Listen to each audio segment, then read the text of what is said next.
sun is just coming up behind me over the hill, and in Jewish legal time and halachic time, we are just entering the first hour of the day, at least where I live.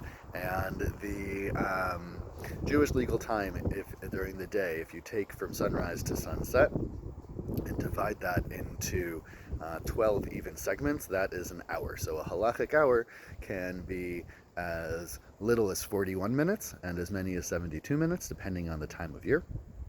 And of course, in the winter, shorter hours; in the summer, longer hours. But we don't track hours during the night. At night, it's just night. And as the beginning of the Talmud is concerned with tracking time in evening and nighttime hours, and without the benefit of clocks, the tradition divided the night into three different segments, which we call three mashmirot, three watches. When the temple stood in Jerusalem, they actually had physical watches, like a changing of the guards at Buckingham Palace. Very similar. They would have people, and they would change at certain points in the night.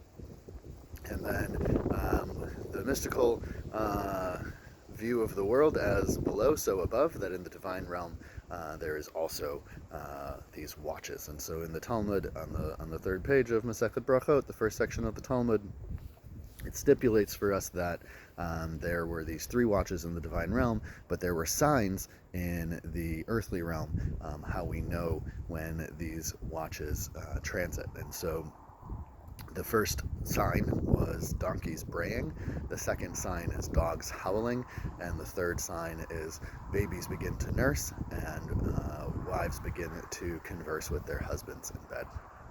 And so the tradition is offering us, anyone who has spent any time in nature, especially for extended periods of time, but even for short amounts of time, recognizes the patterns in the sounds that surround the natural world.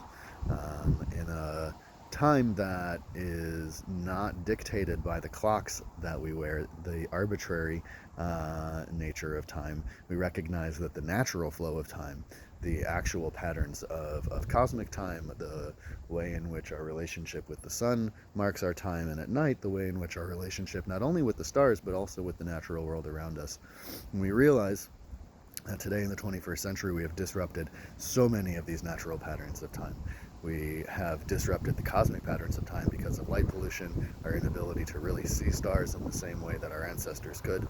We have disrupted the natural order of time by disrupting animal migration patterns and all sorts of other ways in which we have changed the ways that animals relate to their natural environment as a mechanism of making the world easier for us to produce. And so what I feel the Talmud offers us on the second day of the Daf Yomi cycle is a reminder of our responsibility to submit to the natural patterns of time, to pay attention to the sounds that are around us, to build a relationship with the natural patterns in the world that exist around us. And in doing so, the hope is that we might find the humility necessary to continue to deepen that relationship and recognize that we are just one part in a much larger world.